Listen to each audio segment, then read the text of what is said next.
digamos, el proceso de perversión, ¿no? Hay una frase en latín muy importante, la corruptio optima pésima, ¿no? La corrupción de lo mejor es lo peor. Y entonces, en ese sentido, que es algo que otro de los autores que tengo que citar necesariamente para hacer honestidad intelectual, que dialogo mucho con él, es Iván Illich, que él nos muestra justamente cómo la sociedad industrial moderna es la corrupción del cristianismo. No es su consecuencia, digamos, en un sentido de que el cristianismo lleva a eso, no.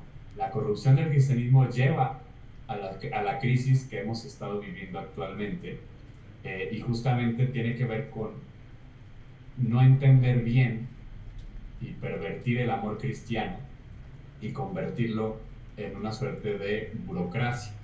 Cuando eso comienza a operar, es cuando empieza también, o sea, cuando llega finalmente al proceso histórico de la invención de la religión, y entonces hoy por hoy todas las religiones operan igual.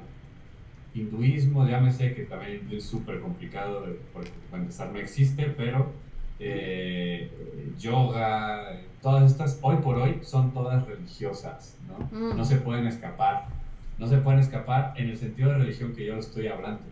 O sea, de la religión, como yo la estoy entendiendo, no se escapa saliendo de o la otra iglesia y haciendo yoga o haciendo mindfulness. De hecho, una parte del libro es justamente criticando todas esas prácticas como se viven actualmente, diciendo en realidad es más de lo mismo, ¿no? Porque la noción de religión, desmantelar lo religioso para mí no significa salirte de la institución. Ok.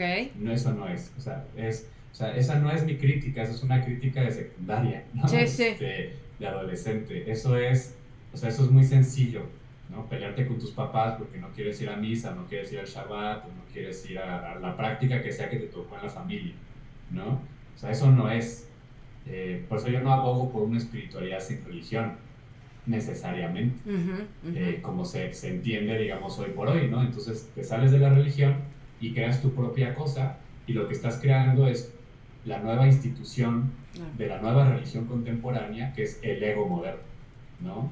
Y que está súper presente en los estudios de yoga, en las clases de mindfulness, etcétera, más que o sea, hoy hay más religión ahí que en la iglesia. O sea, la iglesia ya en Europa ya no existe, en otros lugares está creando cosas alternativas maravillosas. Hoy, para mí, el foco donde tendremos que estar llevando la atención es en estas nuevas espiritualidades, porque no hay nada peor que creerse que realmente se salió de lo que nunca se ha salido, Wow. ¿no? Por lo menos las religiones tradicionales ya, digamos, las tenemos muy bien criticadas, sabemos de qué pie cojean, Sí. ¿no? A mí, en medio del asunto, se me hace estas nuevas tradiciones donde consideran que no son religiosas y sí lo son, ¿no? Para mí ahí donde sería bien interesante voltear a ver. Ok, creo que tuvimos algún problema de audio al principio y nada más me gustaría que retomáramos, Elías, esta parte de cómo el libro Religarnos denuncia la dimensión religiosa de la crisis actual. Es decir, o sea, estamos hablando que la crisis actual, que te refieres, supongo, la crisis del sistema, ¿no? Tiene su raíz en la dimensión religiosa, podríamos hablarlo así, en tanto que ¿sí? Sí, totalmente. Esa es parte de mi argumento. Ok. O sea, que en realidad, por ejemplo, la economía moderna es religiosa. O sea, es un fetichismo, ya lo decía el propio Marx. O sea, yo no estoy inventando eso. O sea, Ok. los problemas de racismo, o sea, tiene que ver con esta pretensión humana de crear, perdón, un mundo totalmente aparte de los ritmos de la vida, Ok. ¿no? Y entonces esta pretensión, que yo le llamo la artificialeza, es religiosa.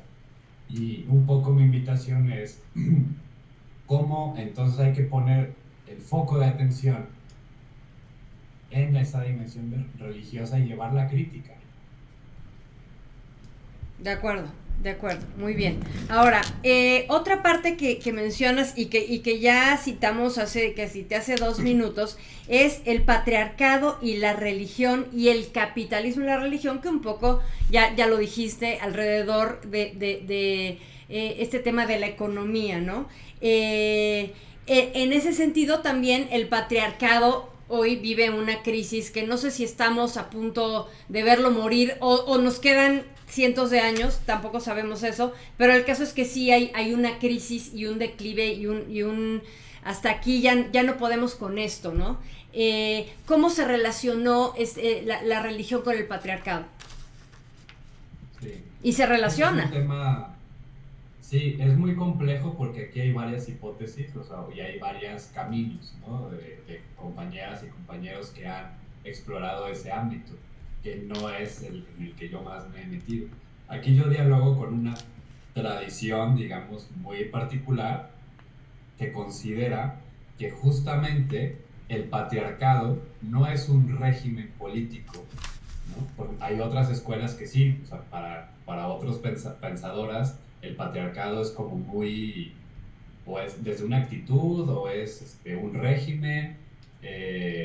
Para esta tradición de la cual yo estoy dialogando, el patriarcado es justamente lo que les decía antes, esta pretensión que tiene que ver con algo que no puede ser, que digamos una distopía total, que en el principio sea el padre, ¿no? Porque de manera, digamos, no quiero decir natural, pero o sea, la vida nos lleva, o sea, la mater arqué, ¿no? En el principio, arqué, principio, es la madre, es lo que le decía anteriormente. Este es un mito encarnado. Por supuesto que es un mito, porque está atravesado de narraciones, de la diosa madre, o sea, claro que es mitológico, por supuesto, pero tiene una encarnación, o sea, tiene un correlato de realidad. O sea, ese mito lo hacen las culturas experimentando la vida, ¿no? Por ejemplo, pues que la vida surge de la madre, ¿no? El bebé surge de la madre. Claro. El pater arqué, el principio del padre, es un mito desencarnado, porque o sea, no tiene correlato en la vida. Es una pretensión, es un proyecto artificial, ¿no? Y para mí ese es el giro religioso. Claro. O sea, la pretensión de crear ese mundo que no es, ¿no? Y que además es a nuestra conveniencia. Claro. Obviamente no a la conveniencia de los gatos, de los pajaritos, ojalá, ¿no? O sea, la conveniencia de la especie humana. Entonces, crear ese mundo, por ejemplo, o sea, negando los correlatos de la vida, por ejemplo, la muerte, la persecución en contra de toda la de medicina moderna es la carrera para evitar a todo, o sea, es la carrera distópica, patológica y real de la inmortalidad, claro, ¿no? Entonces, eso, por ejemplo, no tiene ni pies ni cabeza, no es un mito encarnado. Que no nos enfermemos, que duremos para siempre, que nuestros edificios, el éxito, la fama, o sea, todos esos son mitos desencarnados, y es la pretensión del pater arqué, o sea, el esfuerzo, digamos, volcar todas nuestras energías creativas en la construcción de algo que no puede ser y que no tiene correlato con la vida, con la realidad, con nuestro cuerpo, con nuestras limitaciones, con lo que realmente somos, ¿no? Relaciones, cuerpo, materia, vida concreta, ¿no? Lo que estamos experimentando con los sentidos. Y en ese sentido, para mí eso es esa religiosidad, y para mí ahí está el medio del asunto, porque de ahí es donde nace el capitalismo y el colonialismo, o sea, de estas nociones de construir nuestro propio mundo, claro, imagen y semejanza nuestra, en detrimento de la vida, destruyendo el planeta, destruyendo los ciclos de la vida, etc. Claro, y con el único fin de que mi proyecto perdure y los demás no, que mi proyecto en esta creación, en este creacionismo, ¿no? de mitos desencarnados. Claro, además como no existen, todavía es más fácil, ¿no? Porque no hay manera de comprobar que no son. Exactamente, y no hay manera de comprobar, digamos, más allá de que te caiga el 20, como claro, decimos en México, que me gusta mucho, uh-huh, pero por ejemplo siempre está esta ilusión de que a lo mejor a mí no, pero a mis hijos sí les va a tocar, ¿no? O sea, esta idea, repito, es la idea del progreso moderno. Entonces, vamos a llegar a vivir mejor y entonces es sacrificar el presente en miras de un futuro que nunca llega Ok, y que nunca le toca a las generaciones pasadas, pero ojalá a mis hijos, a mis nietos les toque este mundo. Ya estamos llegando a este límite donde sabemos de que no va a llegar, o sea, ya, pues era otra de tus preguntas, ¿no? Si la religión, porque ya se cayó el mito, o sea, el progreso como el gran mito religioso moderno ya se cayó. O sea, ya hoy creerte el progreso en los términos de los años 30, o sea, ya es como decir, o sea, lee el periódico, ¿no? O sea, claro. no es posible que todo el mundo viva como los gringos, por ejemplo. No hay manera. No, Física, no hay y manera. ves la crisis además hoy de Estados Unidos, ¿no? Exacto, ¿no? Claro. Bueno, y en ese sentido, en tanto que de ahí nace esta economía del capital y etcétera, también surge este intercambio de la vida como mercancía. Totalmente. Y que tiene que ver con algo que también se relaciona con lo que hemos estado conversando. Parte de la gran problemática de la invención de la religión tiene que ver con que la vida en la sociedad moderna se desintegró en distintos ámbitos. Eso es también algo inédito culturalmente. Para los pueblos, o sea, por ejemplo, hay un ensayo bien interesante, Mariátegui, 7 ensayos de la realidad peruana, donde nos demuestra cómo para las sociedades andinas, eso que llamamos en la modernidad economía, religión y política, eran una y la misma cosa. No Ok, había esa división de la vida en áreas. Eso es algo típicamente moderno, ¿no? Por eso también críticas anacrónicas como decir, es que la iglesia tenía mucho poder político. Bueno, es que hay que entender que antes de la modernidad, política, religión, economía era la misma. O sea, no es que la iglesia tuviera mucho poder político, es que no había poder político versus poder religioso versus, o sea, era la vida, ¿no? O sea, todos tenían de todo, o sea, no había esta división. Eh, y en ese sentido, cuando la modernidad empieza a fragmentar la vida en escenas, la economía por este lado, en especialidades, y luego además dividir la vida entre público y privado, y condenar la religión a lo privado y quitarlo del ámbito de lo público, lo que comienza a hacer es que el mercado se convierte en algo omnipresente, ¿no? ok, Porque entonces las sociedades industriales son sociedades profundamente, son económicas. El principio de la sociedad moderna es económica, se llama el principio de escasez, ¿no? ajá, Esta idea de que hay recursos escasos y tenemos que saber cómo administrarlos porque el deseo humano es infinito. mm, Eso es un mito moderno y toda la modernidad opera desde ese mito. Y es un mito religioso, como todos los mitos, es una creencia, claro, ¿no? claro, Y entonces, ¿cómo nos damos cuenta de que en realidad no? De que hay otras culturas que no viven un deseo infinito y que no piensan que los bienes son escasos, sino que son suficientes. claro, Lo que hay alcanza.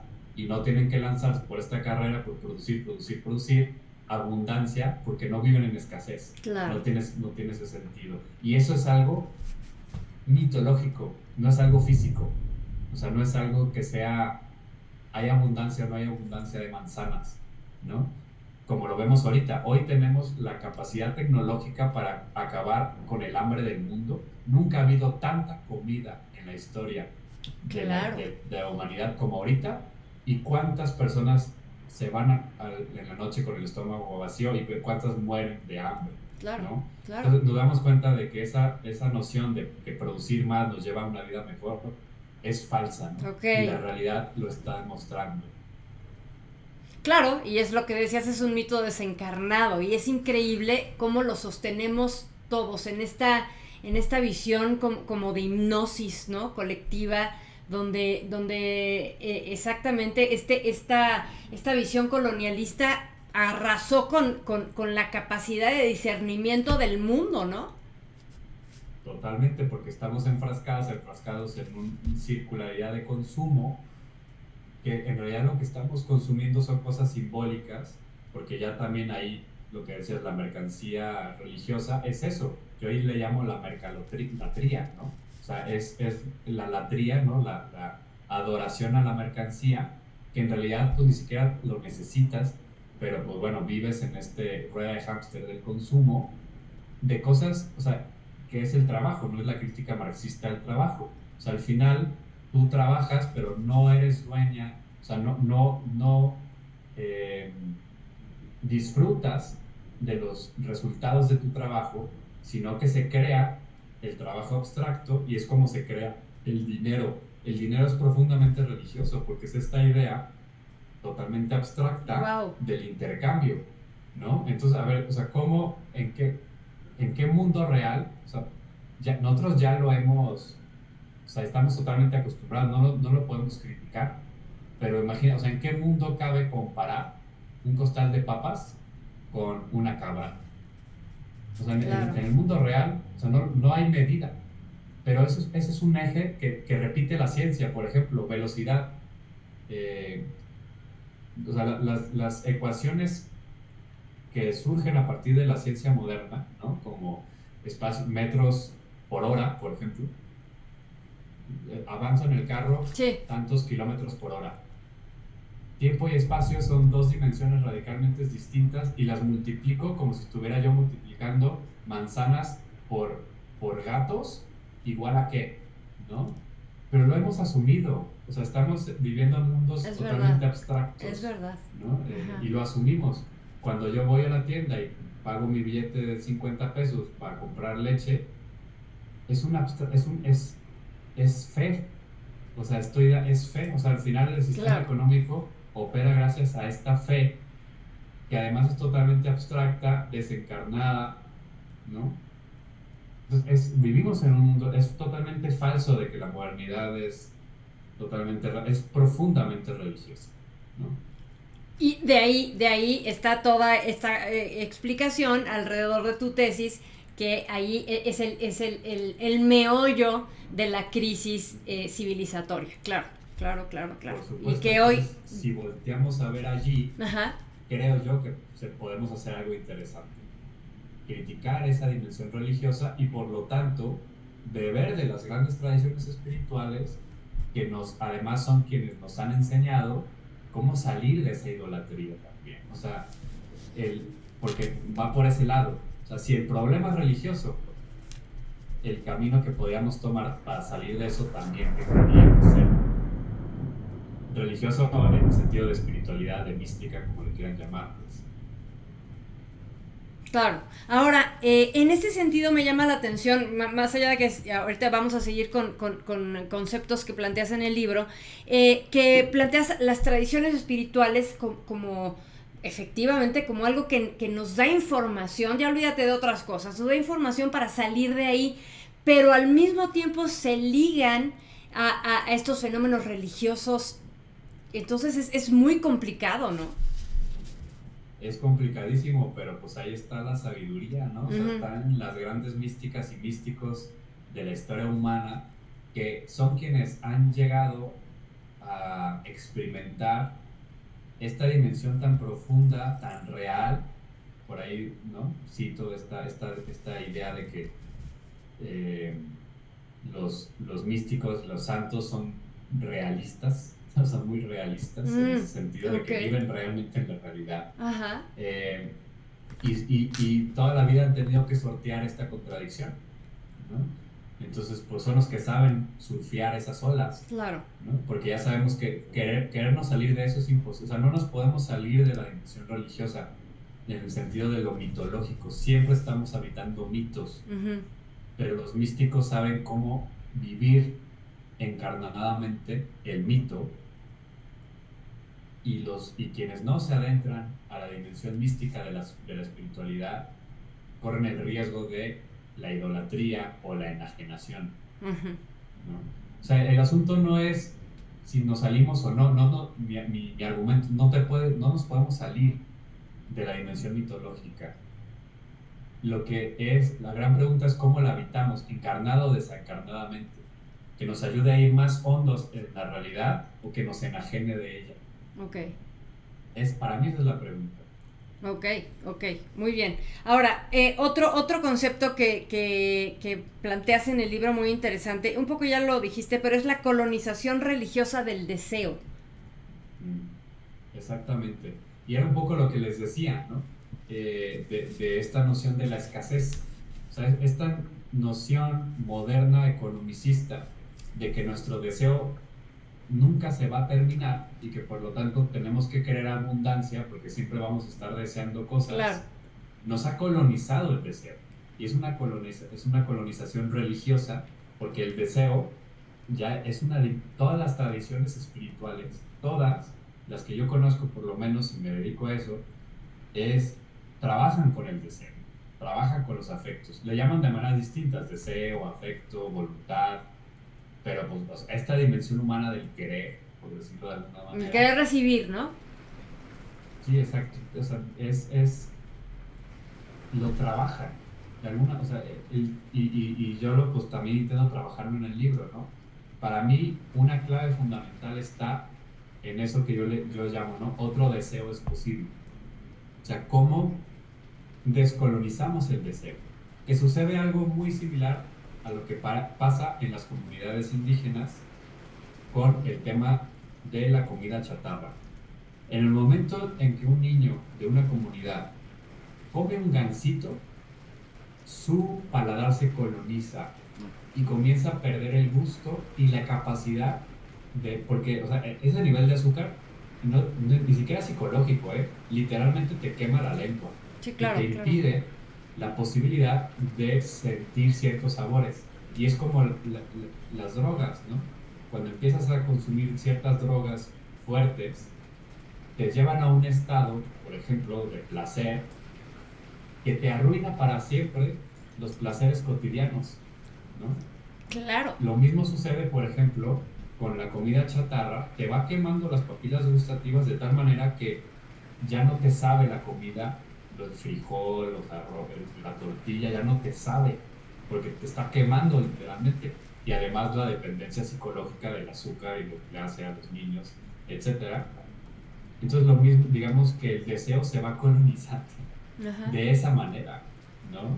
Y entonces, y lo atravesamos en nuestras lógicas más cotidianas, ¿no?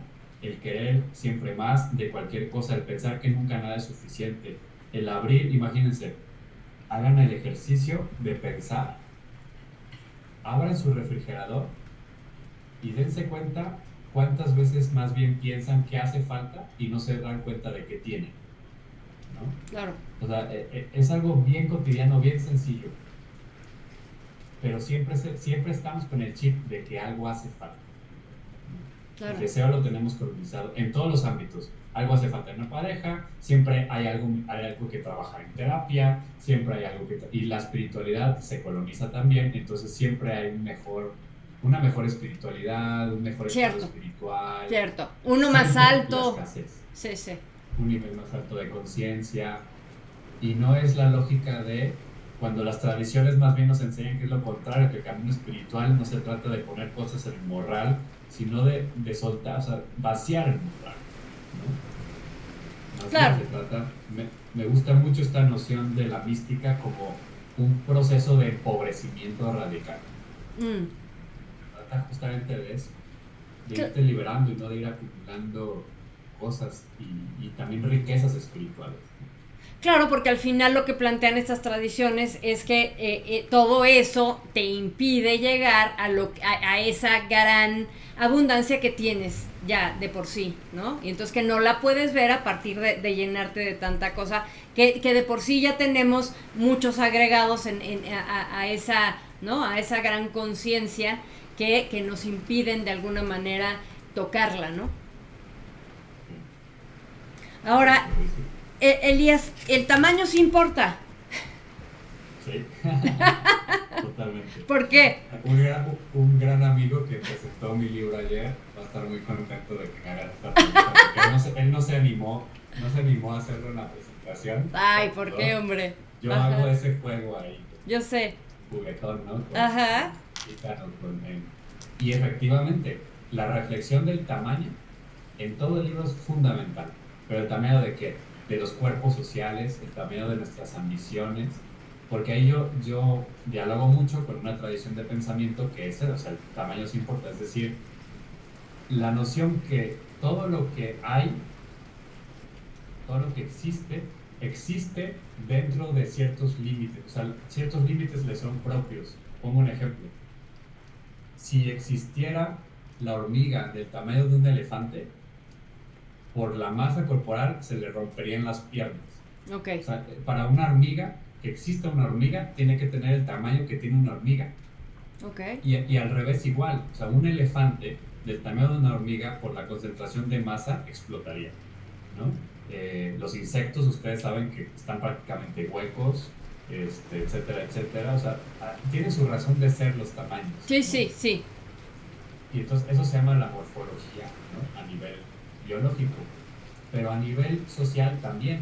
Entonces, después de cierto tamaño social, comienza la perversión, comienza la necesidad de burocratizar, comienza la necesidad del poder, ¿no? Entonces, eso es bien interesante porque rompe todas las nociones moralistas que tenemos, pensando que si algo está mal es porque no está la gente buena en el gobierno, ¿no? Okay. Y constantemente nos damos cuenta de que puede entrar gente buena o gente mala y que van en cacahuate y a lo mejor son matices, pero el problema es el tamaño, ¿no? Que cuando una persona o un grupo social adquiere tal dimensión de poder, necesariamente por ley física va a aplastar.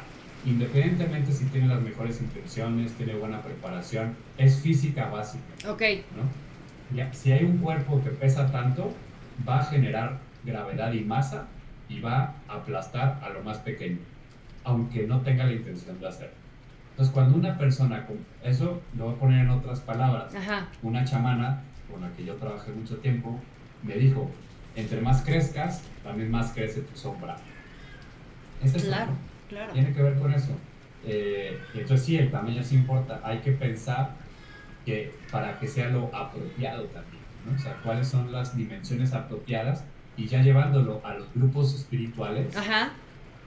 como digamos, hay que tomar en cuenta que cuando el grupo comienza a crecer muchísimo, se tiene que burocratizar, tiene que haber líderes, tiene que haber expertos, tiene que haber eso, burocracia, papeleo, te tienes que hacer oficial y en México convertirte en una asociación religiosa y entonces crear tu libro sagrado, crear tu instituto y ya te convertiste en una religión porque no cuidaste el tamaño. Okay. ¿No? Y eso, por ejemplo, yo he aprendido mucho en Chiapas, en comunidades donde, por ejemplo, en proyectos de economía solidaria, en lugar de como funciona el gran concepto del mercado hegemónico es creo una mega fábrica gigantesca y entonces lo que pasa es que alrededor de la fábrica se van creando pueblos fantasma, gente que no vive ahí pero que tiene que empezar a acampar y luego empieza a crear sus casitas y empiezan a llegar lo primero que llega en México, que es Coca-Cola y la cerveza, y después llegan prostíbulos y además ya está desde antes, porque si llegó la mega empresa llegó por definición el crimen organizado, etcétera, etcétera, etcétera. Claro, claro. ¿Y qué hacen las comunidades? No hacen un pueblo para la fábrica, hacen fabriquitas para las comunidades. Okay. Y dicen, hago una fábrica y este es su límite, no va a crecer más, así nos vaya súper bien, no vamos a hacerla más grande. En dado caso, si nos va muy bien, abrimos otra fábrica en otra comunidad. Wow. Y decimos, 100 personas, tanto de producción, y aunque les vaya súper bien, ¿cuál es la lógica de la ciudad? Pues está yendo bien, créate otra ala, compra una máquina más grande, contrata otras 5 personas, porque nos está yendo bien, ¿no? Crecer. No, sí, exacto, es poner límites, porque si algo es este libro que fue muy famoso, que no es el único y el más importante de esta tradición, pero que justamente se llama Lo pequeño es hermoso. O sea, si algo es hermoso es por su tamaño. O sea, imagínense una flor de 800 metros, o sea, ni la puedes ver, ¿no? Claro, claro. Si una flor es bella, es porque porque está en su proporción adecuada. Ok, y eso pasó con la bueno, más allá de todo lo que hemos platicado de este propósito colonialista y etcétera, eso pasó con estos grupos probablemente espirituales de comunidad, de sangha, como se les dice en el ámbito budista y etcétera, que empezaron a crecer y a crecer y a crecer y se convirtieron en estos monstruos, ¿no? De 1000 cabezas. exacto, pero comenzaron a crecer porque ya estaban en este mito del artificiales. Ok. O sea, a ver, por qué si los vikingos ya habían llegado a América, no, o sea, por qué si ya, o sea, a ver, un montón de pueblos ya habían llegado a América antes de Cristóbal Colón? ¿Por qué no pasó lo que pasó? Porque ya Cristóbal Colón y toda su cultura estaba en la lógica de la escasez. Eh, los vikingos no estaban en la lógica de la escasez. Okay. Por eso, pues, no se pusieron a hacer lo que tenían. O sea, ya estaban aquí, pero no hicieron eso, simplemente porque su lógica civilizatoria era otra. ¿Por qué China puso una muralla? Digo, hasta aquí, no necesitaba crecer más. China pudo haber conquistado toda Asia. Era la única civilización con el poder. Tenía la pólvora, además. O sea, y dijo hasta aquí, porque hasta aquí es manejable, hasta aquí es lo bueno. Ese sentido de la proporcionalidad, que en las filosofías antiguas tiene que ver con lo bello, lo bueno, lo verdadero. Todo siempre es proporcional. Se rompió con la modernidad. Y más bien comenzó lo bueno es más. Lo bello es más. Claro. Todo lo que sea más es siempre mejor. Eso en la vida real es falso.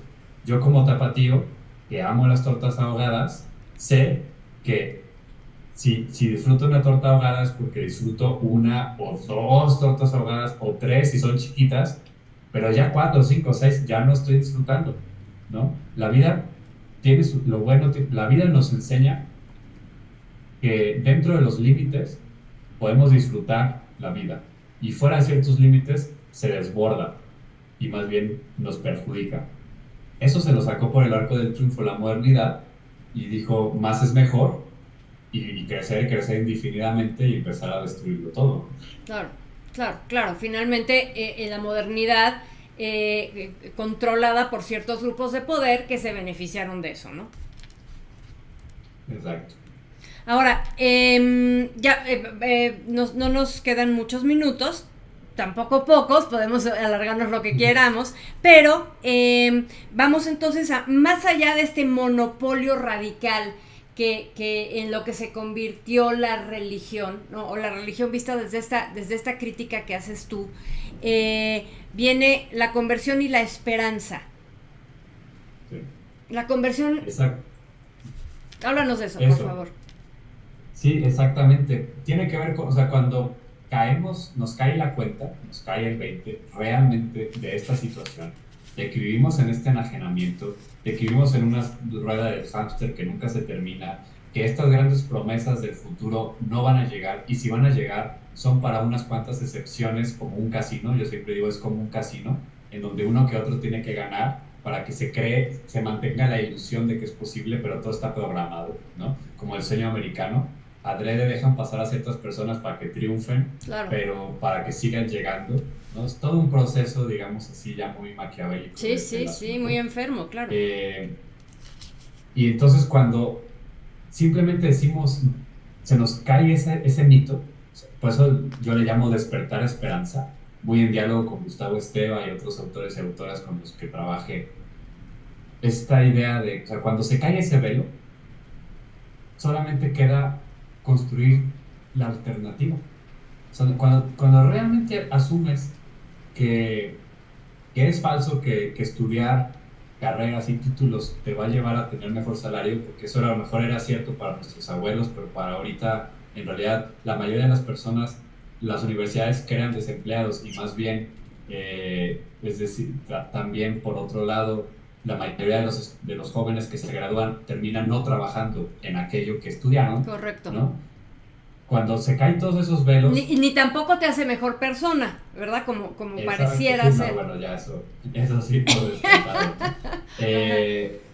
Cuando ya asumes todo esto, pero en serio, o sea, cuando te cae el 20, o una de dos, o caes en una depresión, creo que también eso es posible, o te pones a hacer cosas con otras personas, y eso es la esperanza. O sea, la esperanza no está, me gusta mucho, ¿no? Dos frases de la esperanza. Una de Gustavo y de compañía, Gustavo Esteva, que decían, la esperanza es hacer las cosas que tiene sentido hacerlas por el hecho de que tiene sentido hacerlas. La esperanza es lo contrario a la expectativa.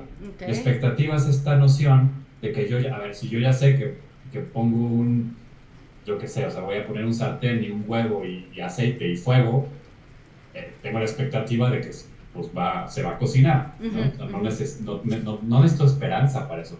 La esperanza, dice por ejemplo Raymond Pánica, no está en el futuro, está en lo invisible, Ok. ¿no? Tiene que ver con lo que no, o sea, la esperanza no está en el esperar, es otra cosa distinta a la expectativa. La expectativa tiene que ver con planes, con las cosas que tú pones, y puede ser, o sea, claro, o sea, si, repito, o sea, si yo voy a cocinar un huevo, tengo la expectativa de que funcione, ¿no? Tengo hambre, etcétera. El problema es que toda nuestra sociedad opera en la lógica de la expectativa, eliminando todo misterio, eliminando toda duda, ¿no? De hecho, es el fundamento de la filosofía moderna, ¿no? Descartes, dudar de todo para llegar a una certeza, a una claridad y distinción, ¿no? Decía. Y nuestra sociedad opera desde allí. Y entonces, ¿cómo podemos no operar desde la esperanza cuando nos organizamos con otras personas? No porque tenemos el gran proyecto que ya queremos, ya tenemos certezas, no, sino porque ya despertamos de ese sueño dogmático religioso en el que estábamos y nos empezamos a religar, que esa ya es mi propuesta de religarnos, volver a estos verbos y en dimensiones proporcionadas, como dentro de nuestros límites, tomando en cuenta el tamaño, tomando en cuenta el cuerpo, lo que estamos viviendo, comenzamos a recuperar nuestras maneras de sanarnos, de comer, de habitar, de vestirnos, Mm, y ya no estamos dependiendo de grandes instituciones para vivir nuestra vida, vivimos nuestra propia vida y no la vida programada por Sears, por Walmart, por el gobierno, claro. sino que comenzamos a vivir nuestra propia vida en resistencia, porque ojo, o sea, o sea, estamos aquí, no en Marte, y si yo estoy cruzando la calle me voy a fijar en el semáforo porque no quiero que me atropellen. Es decir, estamos aquí y tenemos que jugárnoslas en este mundo, pero ya con otra dinámica, ¿no?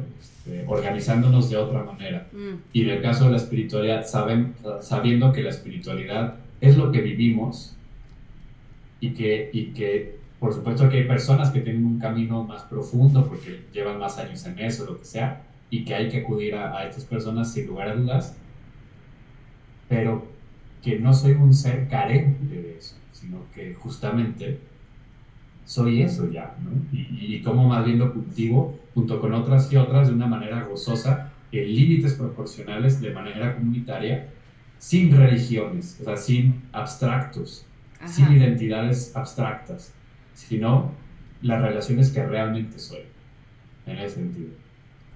Claro, entonces, pero un poco al principio decías, no sé exactamente si sea un mundo sin religión, no lo sé, pero sin este tipo Ujú. subordinación ni de categorización, ¿no? Que hace la religión a partir de estos mitos desencarnados. Exactamente, ¿no? Y aparte yo creo que está en disputa, o sea, es decir, hay grupos como los que estoy yo hablando, ¿no? Que creo que están saliéndose de la religión y que están realmente creando algo distinto, Ajá, pero también estamos viviendo una efervescencia religiosa, no solo en las religiones, o sea, los gobiernos, o sea, el fascismo está regresando, ¿no? claro. La ultraderecha en América Latina está con todo, o sea, es decir, ahorita está en disputa eso, o sea, estamos en un momento histórico de coyuntura en el que tenemos que ser muy conscientes qué camino estamos tomando, ¿no? Porque así como están surgiendo cosas radicalmente nuevas, fascinantes, de pequeños grupos que están cultivando su propia comida, creando sus propias alternativas educativas, creando sus propios procesos, también, por otro lado, cada vez estamos viviendo en ciudades hipervigiladas. Hoy por hoy, digamos, o sea, la intimidad es imposible, ¿no? Imposible. Nuestra vida la controlan las redes sociales. Entonces, es decir, o sea, estamos en disputa. Hay mundos, como el mundo que existía antes, está muriéndose, ¿no? Los grandes pilares están cayendo. Lo que sucede siempre, ¿no? En estos momentos históricos, es que entonces hay muchos mundos resurgiendo a ver cuál es el que digamos, el mundo o los mundos, como dirían los zapatistas, queremos un mundo donde quepan muchos mundos, esa también es mi apuesta.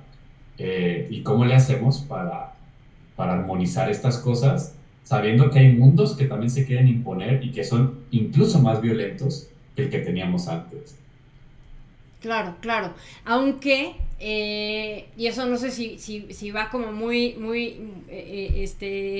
paralelo a la esperanza, estos grupos que pueden empezar a hacer cosas muy buenas exacto, de comunidades, tamaño y etcétera, también van a tener la tendencia a hacerse hegemónicos, ¿no? Claro, pueden tenerlo, pero dejarían de ser lo que son, ese es el problema, Ok, ok. ¿no? Mm, Y creo que hoy tenemos la posibilidad de darnos cuenta de que el reto, o sea, que ya pasamos justamente por el más exitoso proyecto universalista globalizante de la historia y que es un caos. ajá, Entonces, y ahora, que es un digamos, mito, no genial. es un mito desencarnado. Ajá, Entonces, hay dos tipos de posibilidades. Quienes dicen que simplemente este mito, de esta globalización, esta universalización está mal, pero hay otra que es buena, ajá,